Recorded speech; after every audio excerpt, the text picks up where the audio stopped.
rate synchronization therapy. We will be touching the basics and the studies which formed our recommendations. We start with a case, a 56-year-old woman with hypertension, myocardial infarction 3 years ago, and a single chamber ICD implantation 6 months ago. After an episode of ventricular tachycardia at a rate of 200 beats per minute, she takes metoprolol, aspirin, lisinopril, amiodarone, and statin.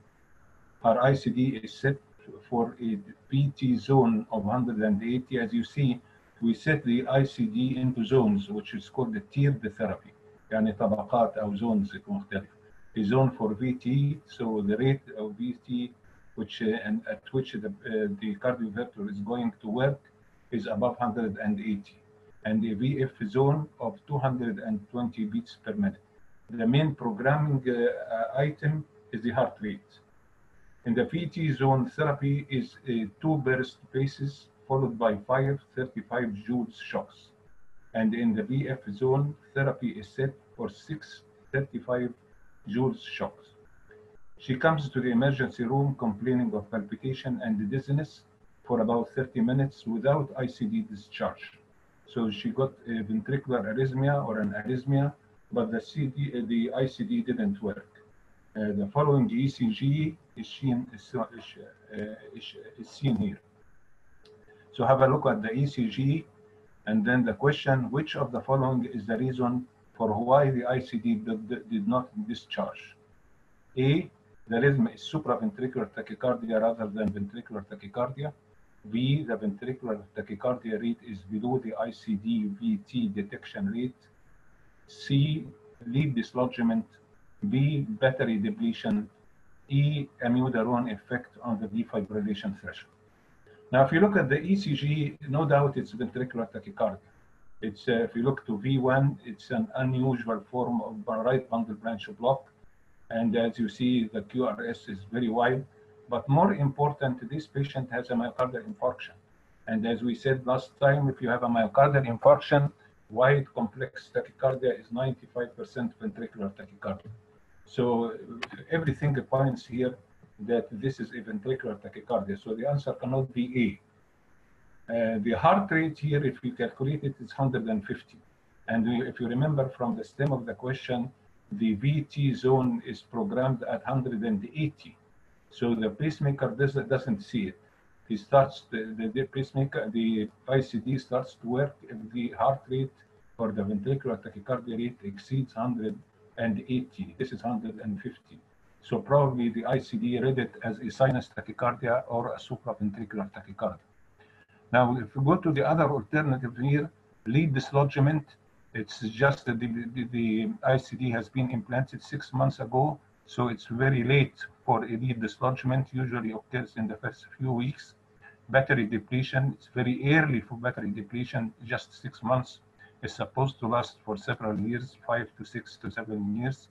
And the amiodarone effect on the defibrillation threshold, amiodarone, like antiarrhythmic group 1, elevate the defibrillation threshold, but it elevates it by an average of 1.3 joules, can be up to 17 joules. But it's very unlikely here that the amiodarone, which has been taken in 200 milligrams, a small dose or an average dose, to be responsible for. So the correct answer here is B. And the ICD couldn't recognize the tachycardia because the detection rate was higher than the actual tachycardia rate. Now, we don't need to tell the audience here that sudden cardiac death accounts for almost 2/3 of all cardiac deaths. In the US, there is 1 sudden death every minute. And if you compare sudden cardiac death with other important disorders that capture the attention of the media, you will find that the sudden cardiac death supersedes them. If you look into the bar diagram here, the sudden cardiac death is depicted in red, and the stroke, lung cancer, breast, AIDS, and fire exposure is much less than the occurrence of sudden cardiac death. As we are, as cardiologists, are very much engaged in treating cardiocerebral resuscitation. Among the survivors of out-of-hospital cardiac arrest, 3/4 of these patients have severe neurologic disability or are dead by 6 months. And therapeutic hypothermia, which is now being doubted repeatedly in the literature, but as far as the guidelines is concerned, this is the correct situation for the guidelines at the present time. Therapeutic hypothermia is the only intervention with substantial impact on the outcome. And the International Liaison Committee on Resuscitation recommends that unconscious patients with a spontaneous return of the circulation after out-of-hospital cardiac arrest and also in-hospital cardiac arrest should be cooled to 32 to 34 degrees centigrade for an average of 12 to 24 hours. And the new trend is just to avoid fever, and many studies now claim there is no need for this therapeutic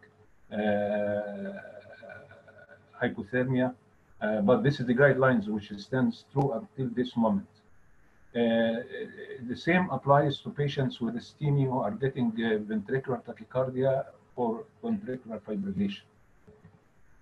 Now, the ICD function is multiple. It includes anti-bradycardia pacing, so if the patient gets bradycardia, it paces, including the subcutaneous device. But the subcutaneous device differs from the transvenous device in that the anti-bradycardia pacing occurs only after delivering a shock. If the patient doesn't get a shock and gets bradycardia alone, the subcutaneous device does not pace. It also is capable of anti-tachycardia pacing. Anti-tachycardia pacing is a very welcome method of terminating ventricular tachycardia of the re-entry variety. If it's triggered activity, if it's abnormal automaticity or normal automaticity, it doesn't work. The idea is that if you pace the heart rate at a faster rate than the tachycardia rate, then you have some impulses invading the excitatory gap and block the re-entry circuit. This occurs only in patients who are having re-entry around a scar. So it's very effective in patients who have previous myocardial infarction and scar-related ventricular tachycardia. Other types of tachycardia, the anti-tachycardia pacing doesn't work. But anyhow, the ICD doesn't know all this knowledge, so it usually implements anti-tachycardia pacing as a trial. Particularly, the anti-tachycardia pacing is painless. So the patient might get repeated attacks of ventricular tachycardia terminated by anti-tachycardia pacing without noticing this and without feeling it. And then if anti-tachycardia pacing doesn't work, a low energy cardioversion is delivered somewhere between 5 and 20 joules. And if this fails, a high energy defibrillation can be delivered somewhere between 35 and 40 joules. The arrhythmia discrimination, that's the differentiation between ventricular tachycardia and ventricular fibrillation versus supraventricular tachycardia, including sinus tachycardia and atrial fibrillation, depends essentially on the heart rate. The ICD can detect any tachycardia above the programmed heart rate, even if it is sinus tachycardia or atrial fibrillation or supraventricular tachycardia, and will not detect the ventricular tachycardia if it is programmed below the cut-off rate, which is programmed for the patient, as the case we have just said. So it's important to notice that the ICD is can inappropriately treat supraventricular tachycardia that's programmed above the programmed rate and the cut-off point. And even artifacts can be counted, and if it exceeds the programmed rate, then the ICD is going to fire. The other important thing is that the new ICD has other parameters by which it discriminates between supraventricular tachycardia and ventricular tachycardia. Sudden onset to differentiate between ventricular tachycardia and sinus tachycardia, which occurs gradually. Regular and equal RR intervals to discriminate between ventricular tachycardia and atrial fibrillation. And the comparing the intracardiac electrocardiogram during the ventricular tachycardia with a similar event during sinus rest. So the modern pacemaker uses different varieties. The institution of an atrial lead in order to detect atrioventricular dissociation doesn't help. So that's why many of the ventricular, the ICDs now doesn't have an atrial lead. Only the atrial lead is used when you have a need for for dual chamber pacing. So where did we bring the guideline recommendations for secondary prevention? Secondary prevention means that the patient already got ventricular tachycardia, whether pulseless or pulseful, and or ventricular fibrillation. The recommendation is coming from 3 studies: the avid study, the cash study, and the SIDS study. And these 3 studies, they randomized the patients between ICD and antiarrhythmic drugs. And the antiarrhythmic drugs which were used in these 3 studies includes amiodarone. Some of the studies include sotalone and propafenone and metoprolol, but all of them, they have amiodarone on board for comparison with the ICD. And all of the patients were selected as survivors of cardiac arrest or are having sustained ventricular tachycardia. And as you see here, in the 3 studies, arrhythmic deaths decreased by about 50%, and the total mortality decreased by 25% in the 3 studies. So these are the only 3 studies which established the guidelines concerning with the secondary prevention of cardiac arrest and ventricular tachycardia. This we explained before under the title of Meyer-Borg paradox.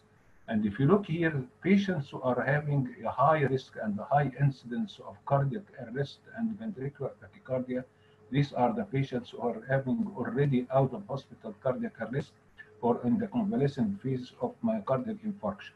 The incidence is quite big, but the absolute numbers is small because these are not very common conditions if compared with the up here, the overall incidence in the adult population. The incidence in the adult population in general is small, but because the number of the adult population far exceeds those who are affected by myocardial infarction or surviving cardiac arrest, the total number is much higher. But we cannot go after everybody to implant an ICD or a defibrillator, so we are concentrating on this, the lower part of this diagram. Patients with EF below 35 or 30, patients with heart failure, and of course those who got out of hospital cardiac arrest or in the convalescent phase of cardiac infarction. Now the second question is a 63-year-old man with acute, with anterior wall myocardial infarction 5 years ago, status post 4-vessel CABG at that time, and is currently asymptomatic from the cardiac standpoint. He is admitted to the hospital with a gout flare and placed on telemetry. He has an asymptomatic 5-beat run of monomorphic non-sustained ventricular tachycardia. His interventional cardiologist comes by and performed cardiac cath on him. Don't ask me why. The patient is asymptomatic. And he had a cardiac cath and an angioplasty for a 90% stenosis of the saphenous vein graft to the right coronary artery. His left ventricular ejection fraction was 30% by left ventriculography. He is on maximally tolerated doses of beta blocker and ACE inhibitor and spironolactone. Which of the following is the next most appropriate step? Continuation of the current medical regimen with reassessment in 3 months, initiation of amiodarone, EPS and catheter ablation for ventricular tachycardia, implantation of an ICD, or prescription of a home automatic external defibrillator with family training in CPR. Now, as you see here, this is a patient who is asymptomatic, got myocardial infarction, and then he was admitted for something completely unrelated to the heart gout flare. He is having a run of monomorphic non-sustained ventricular tachycardia, and he got an intervention. And although it's an inappropriate intervention, but it is still an intervention.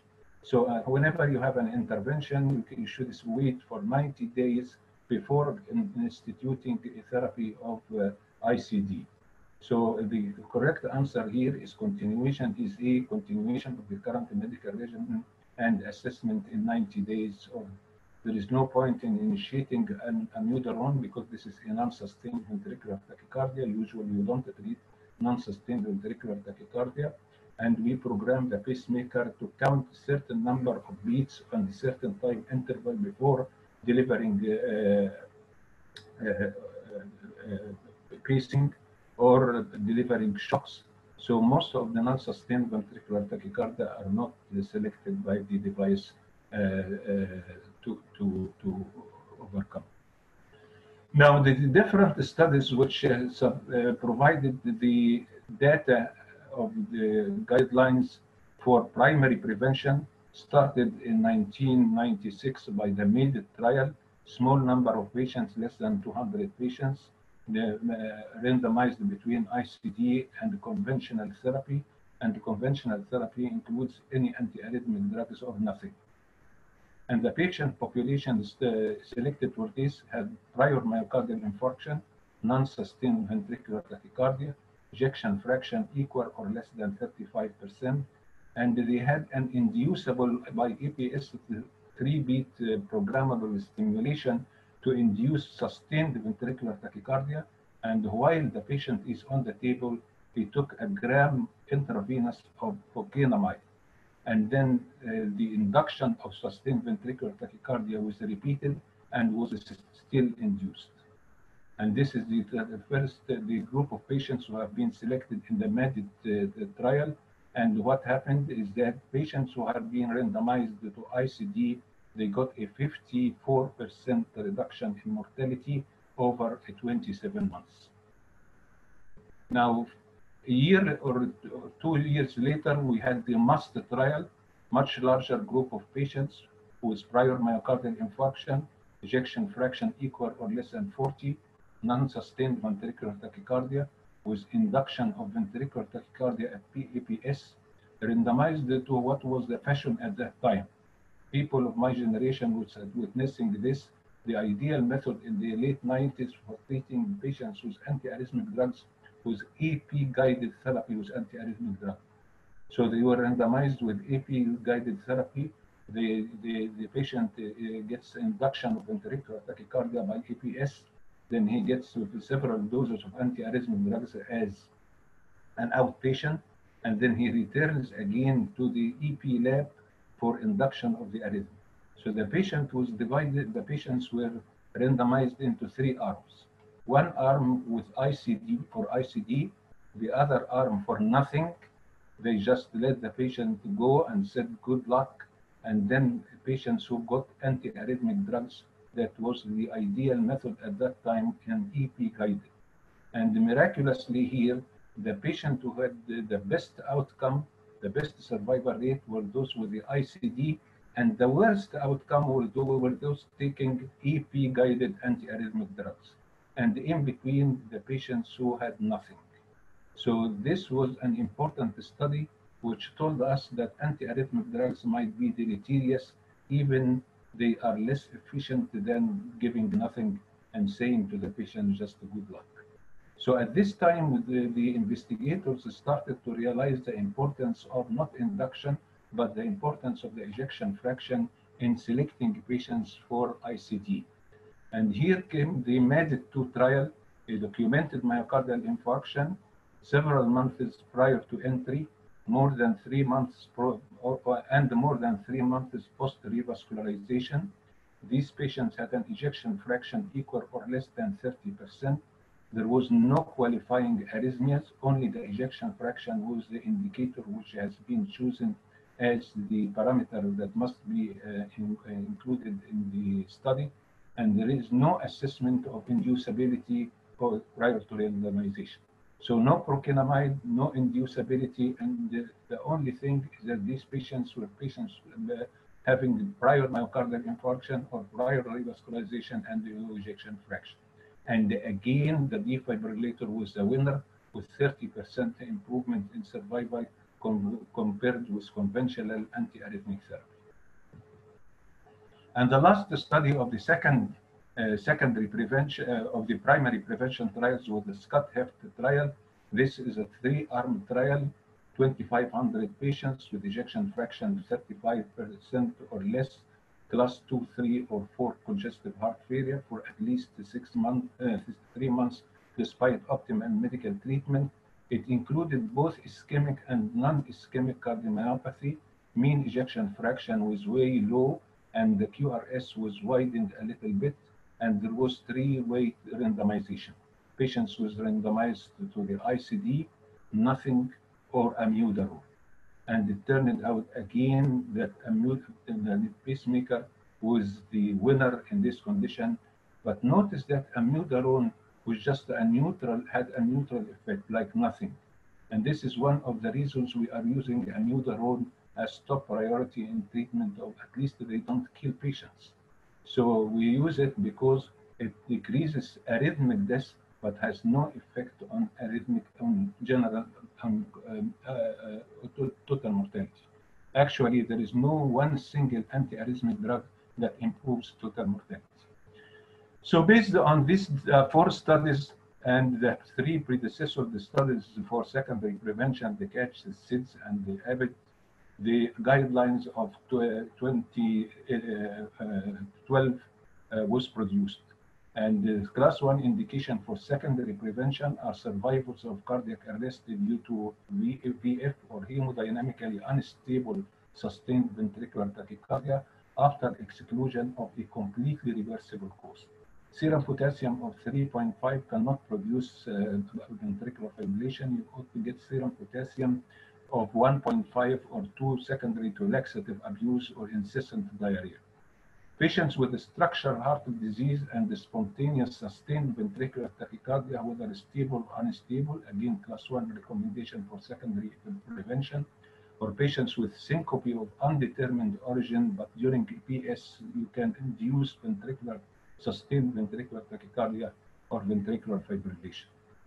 Now, for primary prevention, class 1 indication includes patients with low ejection fraction equal or less than 35% due to prior myocardial infarction for at least 40 days before the trial of implantation of a pacemaker, in New York Heart Association functional class 2 or 3. And patients with non-ischemic dilated cardiomyopathy with a low ejection fraction with functional class 2 and 3.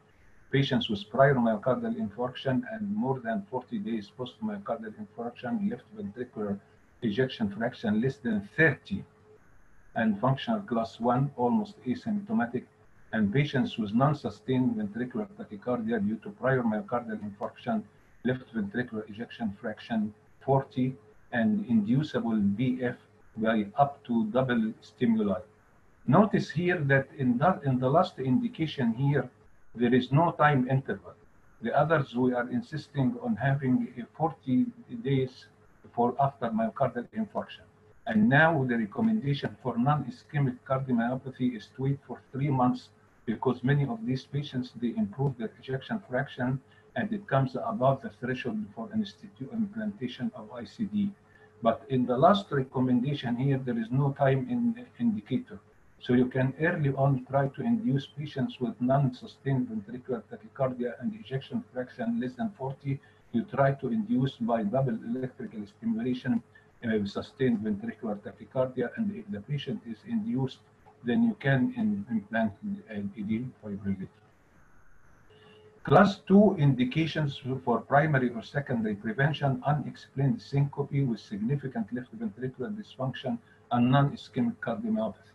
In non-ischemic cardiomyopathy, it's very difficult to induce ventricular tachycardia. That's why the guidelines didn't mention here, although you have unexplained syncope, so you don't have any evidence of arrhythmia here. There is no way to take these patients to their EPS because the induction of arrhythmia is very difficult in the non-ischemic cardiomyopathy. So just unexplained syncope, exclude the common causes of syncope like vasovagal and situational syncope, and with significant left ventricular dysfunction in a patient with non-ischemic cardiomyopathy is a 2A indication for an ICD implantation. Sustained ventricular tachycardia with structural heart disease, whether it's normal or abnormal function. Then the syndromic cardiomyopathies, including hypertrophic cardiomyopathy with one or more major risk factors, like having a strong family history of a death from first degree relative, or you have a wall thickness over than 30, or you have drop of the blood pressure with the exercise test. Arrhythmogenic right ventricular dysplasia with one or more risk factors of sudden death, essentially syncope or sustained ventricular tachycardia, long QT syndrome who are experiencing syncope while they are receiving beta blocker, Brugada syndrome with syncope or documented ventricular tachycardia, CPVT with sustained ventricular tachycardia or syncope despite receiving adequate doses of beta blockers, and many cases of sarcoidosis, giant cell myocarditis, and Chagas disease. Class 3 indications, patients in which it's contraindicated to implant a pacemaker include patients with ventricular tachycardia or ventricular fibrillation secondary to a transient reversible cause in which you think that reversing this cause is able to substantially reduce the risk of recurrence of the arrhythmia. Or incessant ventricular tachycardia and ventricular fibrillation, you should treat that before you implant the defibrillator. Or if the patient is having a significant psychiatric problem that can be aggravated by the shock that's felt as a result of the work of the device. Or the patient is having a class 4 heart failure refractory to treatment and is not a candidate for definitive therapy like cardiac resynchronization or cardiac transplantation. So it is a contraindication. Letting this patient die from arrhythmia is not a bad thing, because otherwise he will be dying in severe congestive heart failure without anything that can help him. Again, ventricular tachycardia or ventricular fibrillation that's amenable to ablation, including WBW, and as we mentioned, the idiopathic ventricular tachycardia coming from the right ventricular outflow or the left ventricular outflow, or the Bill-Hassan ventricular tachycardia, called as well fascicular ventricular tachycardia. And also it's contraindicated if there is no reasonable expectation for survival in an acceptable functional state for at least 1 year. So these are contraindications for implantation. Now it's important to realize that after revascularization, you should wait for 90 days before implanting an ICD device. Many of these patients, at least 57% with revascularization, they get improvement and the ejection fraction jumps above 35, which is the threshold for selecting patients for ICD. It's important to also to wait 90 days in patients with non-ischemic cardiomyopathy, because many of these patients with medical treatment, they respond and again elevate the ejection fraction beyond the threshold, which is indicative of implanting an ICD. And it's important also to realize that patients with acute myocardial infarction within the first 40 days, they do not get benefit from ICD. Many of these patients die because of recurrent ischemia, congestive heart failure, cardiac rupture, and the like. So under these circumstances, you should wait 40 days. So it's 40 days for recent myocardial infarction and 90 days for revascularization and the non-ischemic cardiomyopathy. Now, there is a concern about the quality of life in patients with ICD. They might get a ventricular tachycardia storm. This means the recurrence of ventricular tachycardia and or fibrillation 3 times per 24 hours. They might get an inappropriate shocks for supraventricular tachycardia, atrial fibrillation, or sinus tachycardia, and there are problems related to driving. But however, the prospective data from randomized clinical trials showed that the quality of life is at least as good with ICD recipients as in patients randomized to anti-arrhythmic drug therapy. So ICDs and pacemakers can be deactivated in terminal events. So the patient is reaching the terminal event and he has no hope of having a curative therapy. You can ask the patient if he's having a capacity or those taking his medical care responsibility to deactivate the pacemaker and the ICD. Although many physicians refuse that, but it's responsible for the caring physician to find somebody who can remove. At least you remove the shocking and you keep the anti-tachycardia pacing because it's painless. Now, this is the subcutaneous device. The subcutaneous device, one of the major problems of the ICD as well as the pacemaker is the infection because of the intravascular hardware. So the subcutaneous device here, the battery is located in the mid-axillary line in the left axilla, and the device is having a lead. It's not a leadless device. It is a lead having a device. So you make an incision here in the subxiphoid area, and then you do a tunnel going into the left side of the patient to the pacemaker package, and at the same time another tunnel going to the parasternal area, going from proximal to distal. And this pacemaker, this ICD is able to do cardioversion as well as defibrillation. Of course, because it's an external device, there is minimal risk of pneumothorax or cardiac tamponade. There is no intravascular hardware. It does not produce anti-tachycardia pacing. So patients with myocardial infarction and having a scar with re-entry who are being able to be terminated by the anti-tachycardia pacing are not good candidates for the subcutaneous device. They have anti-bradycardia pacing, but as I mentioned at the beginning of the talk, its anti-bradycardia pacing is only working when you have a shock. If the patient doesn't have a shock, there is no anti-bradycardia pacing in this patient. So you miss some certain parameters with this because it's a large and bulky device, and so the capability of delivering too much functions is limited. Otherwise, the device will be much larger. It has a shorter longevity, but it's primarily indicated in young patients who are prone to have repeated insertion of the ICD over the years because of their age, dialysis patients since they are infection prone. And there is no randomized trials yet. Now, inappropriate shocks, there is evidence that it occurs in trials in about 11.5%. But if you look down here, you find in real life inappropriate shocks occurs in about 1/3 of patients. And it's associated with increased all-cause mortality. It might not be responsible for increased mortality directly, but it might be the increased mortality might be related to worsening of heart failure, development of atrial fibrillation, rapid ventricular response. One of the ways by which we decrease the inappropriate shocks is to program the heart rate at a higher rate, so the tachycardia will not be managed except when it reaches this higher rate, and you wait for some time. So for example, if the tachycardia is at 170, you can wait even for 60 seconds before delivering a shock. If the tachycardia is above 200, you can wait for 12 seconds. And if it is above 250, you can wait for 2.5 seconds. So waiting for some time before delivering the shock provides battery saving, decreases the possibility of inappropriate shock, and at the same time allows the patient to get treatment by anti-tachycardia pacing before getting shock and the trouble that results from shock including increased all-cause mortality. Now, there is no evidence that antiarrhythmic drugs prolong life in patients who are at risk of sudden cardiac death. But we still use the antiarrhythmic drugs for a variety of reasons in persons who are having the device implanted.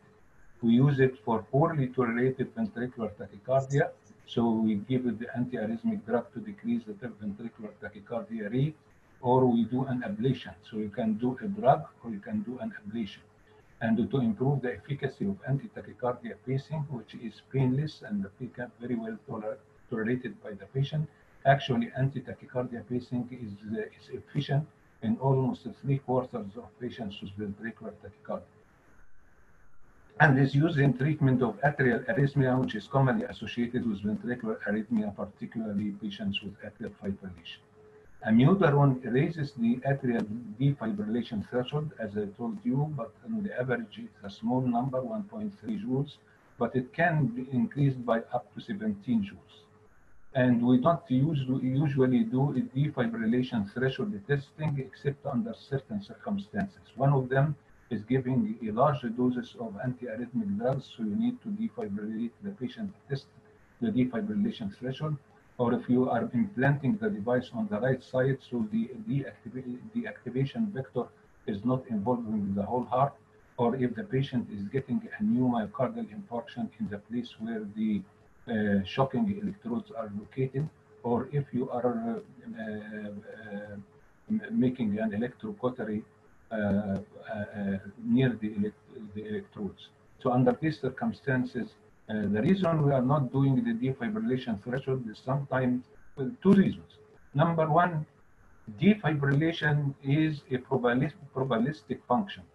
If you give a certain amount of joule and is successful in defibrillating the patient, this does not mean that if you repeat again, the same amount of joule is going to be successful. So there is a probability of success or failure, even if you do the same, give the same dose. This is in contrast with pacing. If you go above the threshold of pacing, you consistently capture the ventricular or the atrial myocardium. So defibrillation is something different, basically, from the electrophysiologic point of view, from pacing. So again, with driving, the recommendations is that patients who are getting sustained arrhythmia, so the ICD is working for secondary prevention, or they are getting syncope, you have to wait 6 months. After 6 months, the risk is very low, so the patient is allowed to drive. If the patient is having the device for primary prevention, then you just need to wait a week or 10 days for the incision to heal. Now, this is applicable only for private driving. Also, in private driving, you have to avoid high speed or highway driving or cruise driving, which is automatically adjusting the speed of the vehicle. For commercial driving, there is no indication for driving with the ICD. It's completely prohibited for anyone that is having a commercial, is working as a commercial driver to have an ICD. He should stop driving.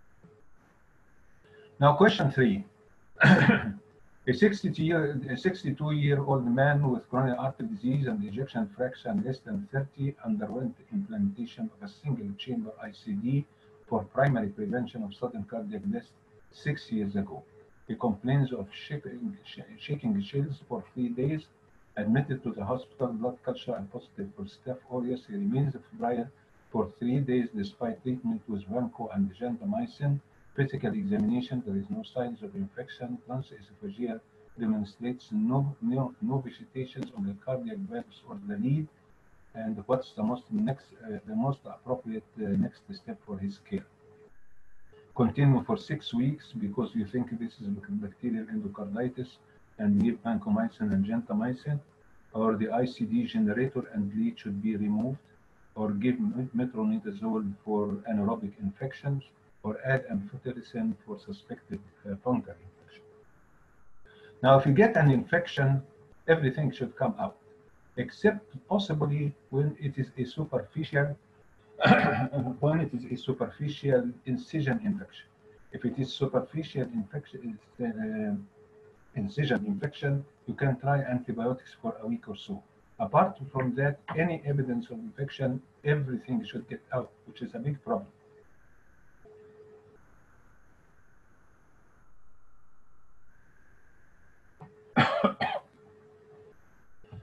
So, what about the relation of infection to the device?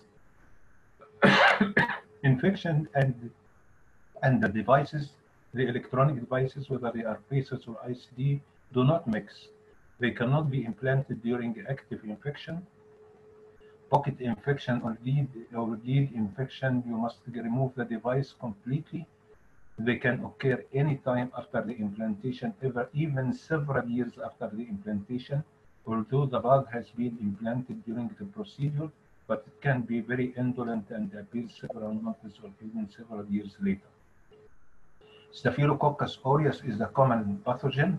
Erosion, by definition, is an infection, so it should be treated as such. Pocket infection is characterized by redness, hotness, and tenderness. Lead infection can lead to sepsis and endocarditis, and then you have to wait some time before removal of the device and the reimplantation of the next device. So what do you do during this waiting period? This is the probable answer. the automatic external defibrillator. At the present time, it's indicated, this is the guidelines, although there are several studies after that, including the VEST trial and the meta-analysis, including the VEST trial and 27 other trials, which undermined the results of the guidelines. But this is the guidelines, which is still the most recent guidelines. Ejection fraction less than 35%, while he is awaiting the period of 30 to 90 days after initial diagnosis or revascularization or prior myocardial infarction. Patients with class 4 congestive heart failure not meeting the ICD criteria, although obviously dying of an arrhythmia may be more merciful than dying from congestive heart failure class 4, for which there is no exit. Or meeting the ICD implementation criteria, but the patient has a delay because of coincident infection, or he has to wait for some time because of implementation of a course of antibiotics. So these are the present day recommendation for using the external defibrillator. It's a heavy defibrillator with 2 leads and 4 electrodes. You can push the button if you feel dizzy. It liberates the gel and then defibrillates the patient. What happened after the publication of these guidelines is that the only randomized trial was the VEST trial, and in the VEST trial, the effect of the defibrillator was neutral, was a wash. There was no effect on primary or secondary prevention. And the reason for that is that it is intolerated by the patients throughout the 24 hours. So the average in the clinical trials is 14 hours. So the patient does not wear the defibrillator for about 10 hours a day. And as time passes by, the frequency of wearing the defibrillator gets less and less. So despite that, this is the guidelines, and you should be noting that. Now we move to cardiac resynchronization therapy. As you see in this diagram, with the normal conduction system, allows the impulse to travel from the sinus node to the AV node, gets delayed, then passes through the AV node to the bundle of His, right and left bundle branch. They are synchronously activated, and as a result of that, the septum and the free wall of the left ventricle, they move towards the center of the left ventricle, they compress a high pressure chamber and give a decent cardiac output. And the simultaneous activation of the right and left ventricle will produce the nice narrow QRS complexes. Now, what happens in patients with left bundle branch block is that instead of having the left ventricle squeezing the blood, it just oscillates to the right and to the left. So what happens is that the septum gets activated from the right bundle, so it contracts against a low pressure chamber because the impulse doesn't go readily to the free wall, so the free wall gets displaced to the left. And then after a while, through muscle and the muscle conduction, you get activation of the free wall, so the free wall contracts toward the center and pushes the septum to the right. So instead of concentrically contracting against a high pressure chamber generating a recent cardiac output, you get oscillation of the left ventricle, and the same applies for the right ventricle as well. And at the same time, you get a wide QRS complex showing the pattern of left bundle branch block. You can get right bundle branch block, and you can get non-specific conduction abnormality. So these are the conduction abnormalities. Now, what are the studies which formulated our guidelines? The first was the Miracle trial. The Miracle trial, small number of patients, left ventricular ejection fraction equal or less than 35%, left ventricle in the diastolic dimension slightly increased, QRS complex is wide, class 3 or 4 congestive heart failure, and there is no indication for a pacemaker. All the patients were having an implantation of a CRT device, but the device was put on and off for 6 months, and then they switched in the opposite side. So every patient with the control of himself. So patients who are having the device on, they had significant improvement in the 6-minute walk test, in the quality of life score, in the maximum oxygen consumption, and in the total exercise time. And there was a significant decrease of 5 points, absolute 5 points on the ejection fraction, decrease in the left ventricle in the diastolic dimension a bit. And as a result of that, about half the patients, they improved at least one functional class, 16% improved the two functional classes, but here is a problem, 30% did not improve. So these 30% are the problem which we call non-responders. Now, after that, we had the companion trial. The companion trial was testing the effect of CRT pacing against CRT shocking. So defibrillating or CRT-D against the CRT-P. As a result of that, against optimal medical therapy. So as a result of that, it was very obvious that shocking these patients or defibrillating these patients, that's to say CRT-D is much better and the outcome is much better than CRT-P. And since most of these patients, they deserve anyhow an ICD implantation, it became the standard of therapy and CRT-P almost disappeared. So what are the beneficial effects of biventricular pacing? It looks like a miracle. An immediate increase in the left ventricular dP over dt max was achieved without increasing myocardial oxygen consumption. So this means that there is an increase in the cardiac efficiency. There is improved in the exercise capacity as assessed by the 6-minute walk test and maximum oxygen uptake. There is a lower mean heart rate and the lower plasma norepinephrine, increased heart rate variability, decrease in the left ventricular size, and the increase in the left ventricular ejection fraction by an average of 5 absolute points. There is a consistent one-class improvement in the New York Heart Association classification and the reduced hospitalization for congestive heart failure. And the benefit lasted for even 1 year post-implantation and was associated with improved quality of life, and there was significant improvement in survival. Too good to be true. And the last study for the CRT was selecting patients with mild heart failure. Remember, the other studies were selecting advanced heart failure, so investigators thought, what about mild heart failure? So patients with functional class 1 or 2 congestive heart failure, they had a slightly wide QRS complex. There was a 41% reduction in congestive heart failure events, but not in mortality. And other important finding in this study is that patients with left bundle branch block with QRS equal or exceeding 150 milliseconds had the maximum benefit.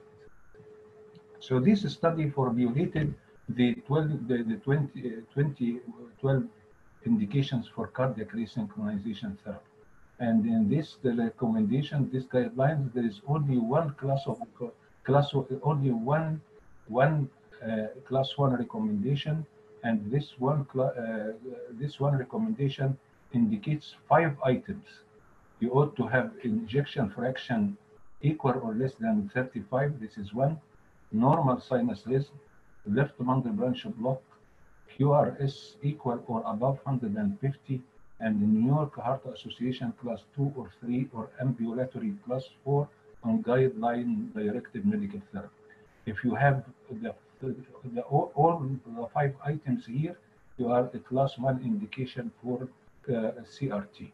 If you lose one of the 5, you are class 2A. If you lose 2 of the 5, you are class 2B. If you lose more, you are class 3. So if you have the QRS is wide, but not that wide, not above 150, this is class 2A.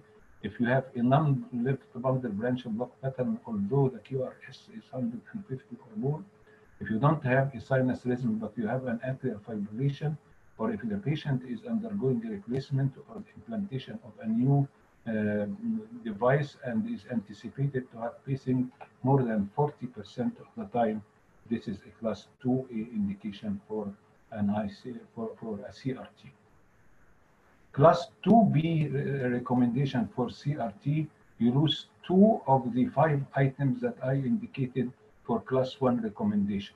So if the patient is having functional class 1 and the left ventricular ejection fraction is very low, this is a class 2B. If the patient is having a non-left bundle branch block pattern and is wide but not very wide, and if the patient is having non-left bundle branch block and at the same time is having a very wide but just a class 2. Remember, class 3 and 4 was class 1 indication. Class 2 in the NEHA with a non-left bundle branch block pattern and wide QRS complex is 2B. There is no benefit and CRT is not indicated if the patient is having more than 2 exceptions from the 5. Patients are at class 1 or 2 non-left bundle branch block and the QRS complex is less than 550. Actually, they get harmed by the institution of CRT. Or if the patient is frail and having a serious comorbidity and is not prone to survive in a good functional capacity for 1 year or more. Now, what to do for the 30% who are non-responders? Not much, but you have to watch the following. It's 30% do not clinically improve. You have to watch that the left ventricular electrode is capturing the left ventricle. You have to make sure that the patient is not having 2 PVCs that prevent the left ventricle from being consistently activated by the left ventricular electrode going through the coronary sinus.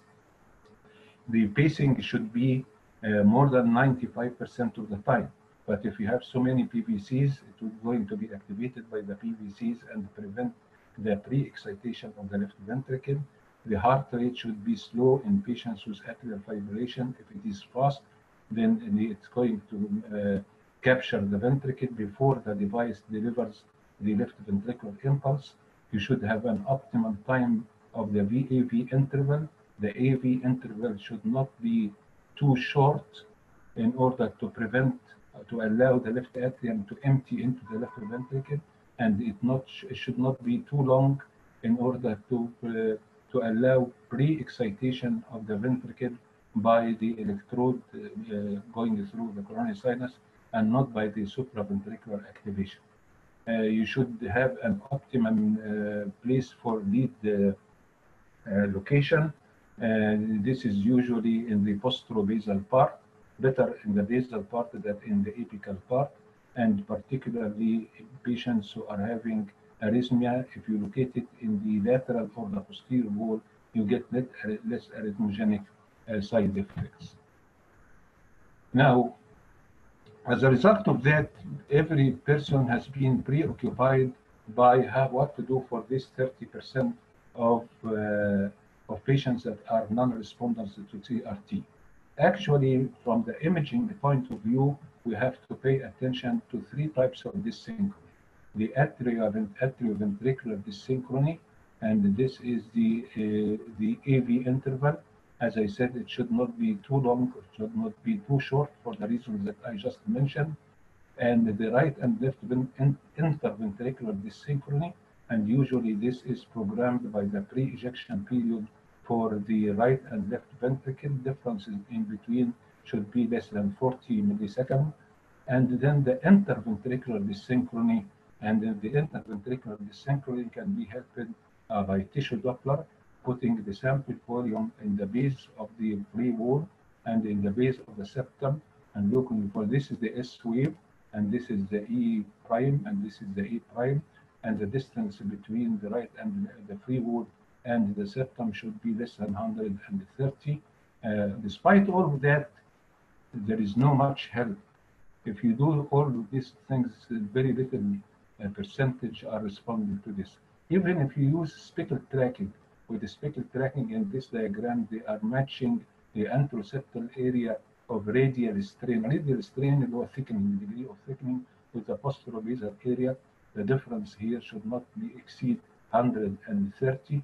So all of these things may be helpful, but in a small minority of patients. And why is that? Actually, not every left bundle branch block is similar to every left bundle branch block. We have at least 2 types of left bundle branch block as depicted by electroanatomical mapping and echocardiography. You have an left bundle branch block in which the impulse invades the left ventricle symmetrically, it breaks through electrically and then mechanically. And you have another form of left bundle branch block which looks exactly similar to the previous one in the electrocardiogram, but from the echo and the electroanatomical mapping, they are eccentrically activating the ventricle. And it seems that those eccentrically activating the ventricle, in contrast to those concentrically activating the ventricle, are responsive to CRT. Maybe, not sure, but this is future research. Another thing is that using the cardiac MRI, you can, with the beta gadolinium enhancement, detect the areas where there is a scarring. So these are short axis views going from the base of the left ventricle down to the apex. And as you see, there is a dense scar here almost surrounded. If you paste this area overlying the scar, do whatever you like, you will not get any benefit.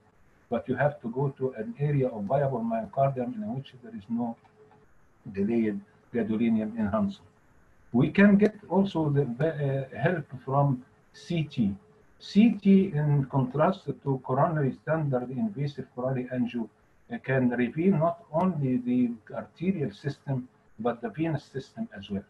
So if you do a CT, you can see the veins and you can locate, this is the great cardiac vein, this is the marginal vein, left marginal vein. You can locate where your electrode can be placed. And if you know by the MRI that it's supplying or draining a normal non-scarred myocardium, so you have a good place for the electrode facing a viable myocardium in the posterobasal part of the ventricle, that would be ideal. If MRI showed late gadolinium enhancement, now we have late iodine enhancement that can be also displayed by CT. And if the CT can show you a suitable vein that overlies a responsive area, that will be welcome. And this has been proved in a small trial. Here is the what we call concordant pacing. By concordant pacing, it means that we have a good vein, electrode is located in it, and supplying a viable myocardium. So you can find that the ejection fraction compared with the control improved very much. Versus discordant activation, in which the electrode is located in a small vein or located outside the acceptable area of the posterobasal and lateral part, or overlying a scarred myocardium. Under these circumstances, you don't get a left ventricular ejection fraction. So in summary, we have large studies which have not confirmed the utility of any non-invasive method, imaging method, for improving the selection of patients for resynchronization therapy. Current guidelines provide indications for those who might benefit from resynchronization therapy, but even with these guidelines, 30% of individuals meeting the guidelines criteria do not respond. Maybe this new research in echo, CMR, and CCT may provide a new avenues for identifying the patients with a scar and mismatched areas between venous anatomy and the myocardium that might help in selecting patients for resynchronization therapy and shrink the 30% that's troubling every person. And so this is the end, and I can get to your questions if you like. شكرا دكتور محمد. العفو يا باشا. طبعا لو حد عنده اسئله يبعتها لي على الشات دلوقتي وانا هقول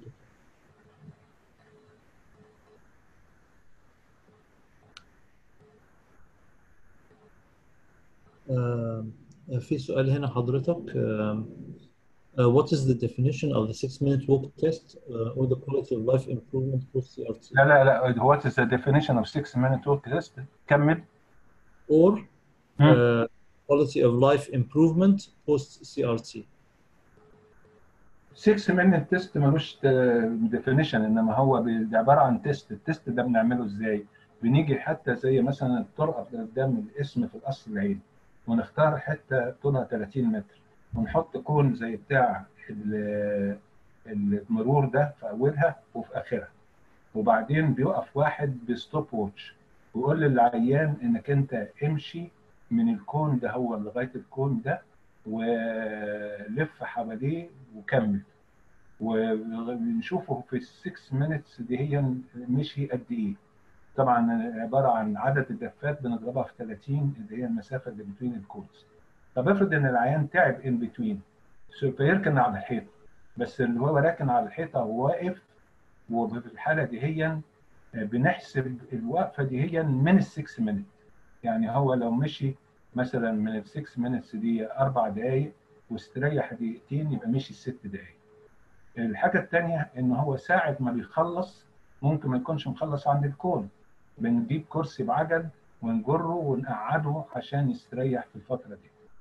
دي عباره عن كرود ميثود بدل الكارديو بالمونري اكسرسايز تيست اللي بيتوقف على الاندوتايدال كربون دايوكسيد والماكروكسين كونسومشن والحاجات دي هي. فدي is a method which is easy. Unfortunately we don't do it frequently or we don't do it at all في القصر العيني، لكن this is a universal method in estimating the functional capacity بتاع العيانين with advanced heart failure او عيانين pulmonary hypertension. ده 6 minute walk test. quality of life في questionnaires زي المينيسوتا quality of life questionnaire. الكويشنيرز دي بتبقى عباره عن حاجات dealing with daily activities, sexual activities, work activities, enjoyment of life, how the patient can serve himself. عباره عن مجموعه اسئله كبيره جدا. السكور اللي بيطلع منها is an estimation for quality of life. في variety of them بس اشهرها المينيسوتا living with heart failure quality of life score. طيب في سؤال تاني حضرتك عن ال clinical implications of the two different types of left bundle branch block. الكلينيكال امبليكيشنز هو ده ريسيرش، الهدف منه ان احنا نعرف مين العيان اللي عنده ليفت باندل اللي داز نوت ريسبوند. يعني احنا بنقول ليفت باندل برانش بلوك اكتر من 100 ايكوال او اكتر من 150 ملي سكند شود ريسبوند، لكن الستاديز ورت ان في عدد منهم داز نوت ريسبوند.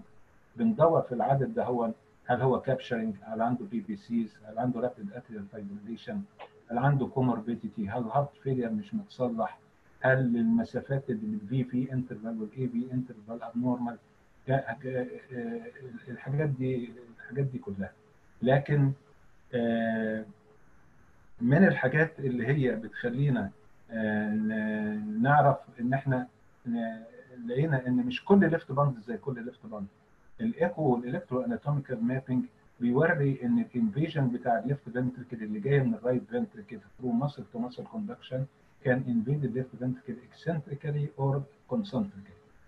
It seems وده لوجيك ان الاكسنتريك ده كان be helped by left ventricular electrode في السي ار تي. ده لوجيك. This is research. ده ملوش at the present time clinical application. لكن لو طلع الريسيرش ده صح هيبقى معناها ان كل ليفت باندل برانش بلوك نعمل لها الكترو اناتوميكال مابينج وايكو ونشوفها هي من الاسynchronous ولا السينكرونس اكتيفيشن، من الكونسنتريك ولا الاكسنتريك اكتيفيشن. الكونسنتريك اكتيفيشن will not respond. الاكسنتريك اكتيفيشن will respond. ده provided ان الريسيرش ده طلع صح. We are not still at this stage. طيب البيشنتس اللي هم نون ريسبوندرز هل نشيل الجهاز ولا لما البطاريه تضاي نشيله ولا ما نجددهاش؟ البيشنتس اللي هم نون ريسبوندرز لينا بروتوكول بنعمله عشان نعرف هم ليه نون ريسبوندرز.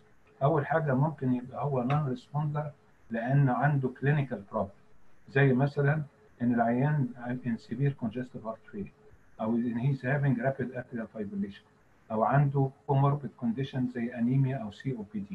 كل العيانين دول هم they improve if you correct the underlying condition. And then we look into the ECG. كان عندنا impression زمان ان لازم تكون lead 1 predominantly negative, V1 predominantly positive. This is the usual thing.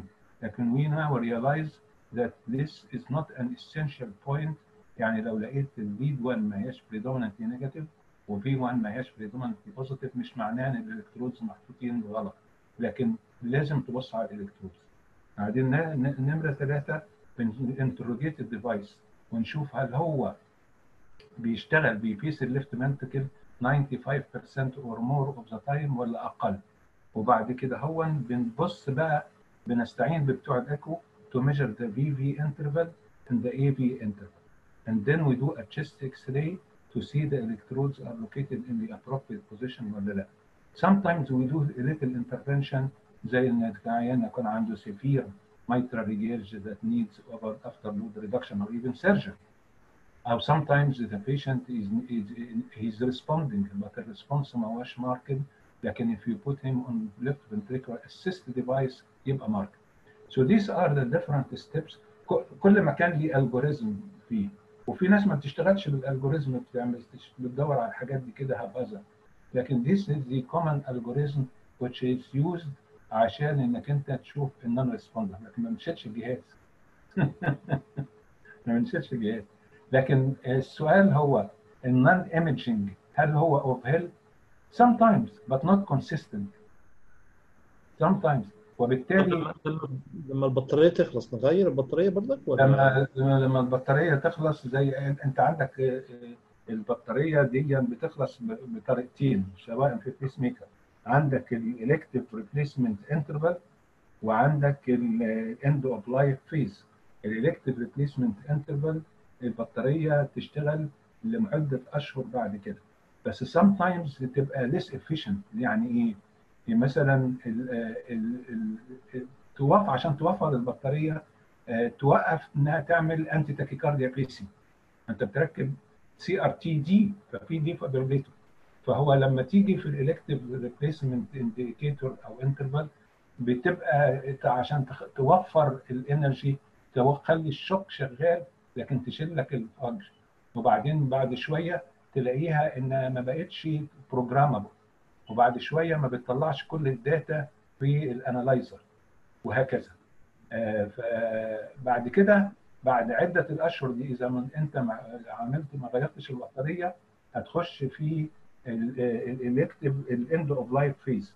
الاند اوف لايف فيز يو ماست تشينج البطاريه، واحنا بنغير البطاريه بنيفالويت العيان هو لسه ستيل ان نيد اوف ذا بيس ميكر او ان نيد اوف ذا ديفايبريليتور او ان نيد اوف CRT.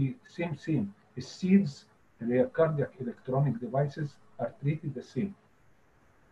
وزي ما قلت ان هو الجايد لاينز بتديك مندوحه بان العيان اللي هو ات اند اوف لايف اند هي هاز ا كاباسيتي، يعني عنده الامكانيه. كلمه كاباسيتي معناها ان هو يقدر يفهم اللي انت بتقوله ويقدر يريتين ايد في مخه، ويقدر ثالث حاجه انه يستخدمه في الديسيجن ميكنج. ده اسمه رجل ذو اهليه او كاباسيتي. اذا كان هو كده فاللو بره انك لازم تسال العيان نفسه.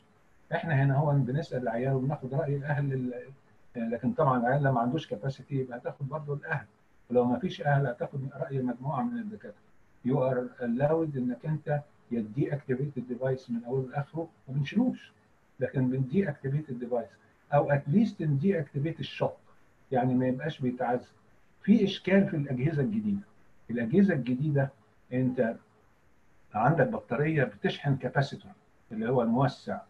ليه بتشحن كاباسيتور؟ لان الكاباسيتور بيبقى فيه كميه كبيره من الجولز وتبقى ديليفرد فتديك الجولز المرتفعه اللي هي 30 35 40.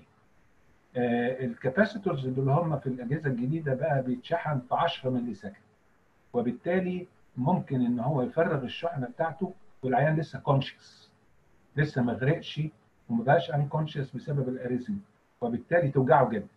الوجع اللي بيحصل من الجهاز مش بسبب الكهرباء او بسبب الالكتريك شوك، بسبب الماسل سبازم اللي هو بيحصل نتيجه الالكتريك شوك. فعشان كده بتقال للعيانين انك انت لو شعرت ببالبيتيشن الجهاز جاي يشتغل، نام على ظهرك، ريلاكس كومبليتلي. ده مش هيودي الالم انما هيخليه يخف.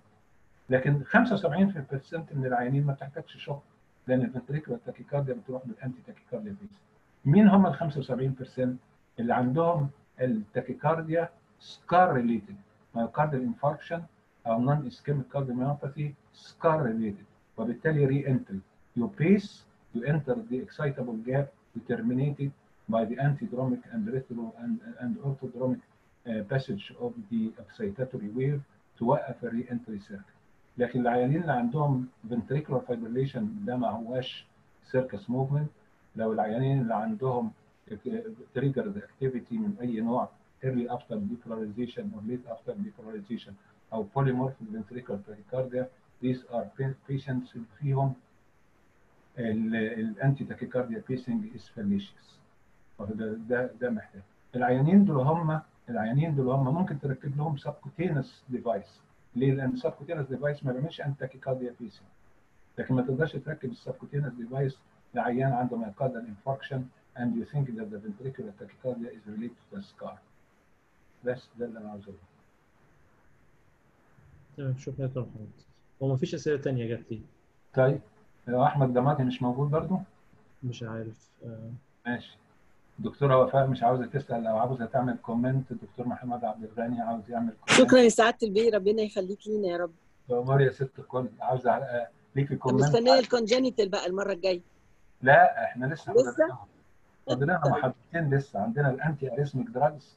ايوه سينكو. تمام اوكي. وبعد كده الكونتنت.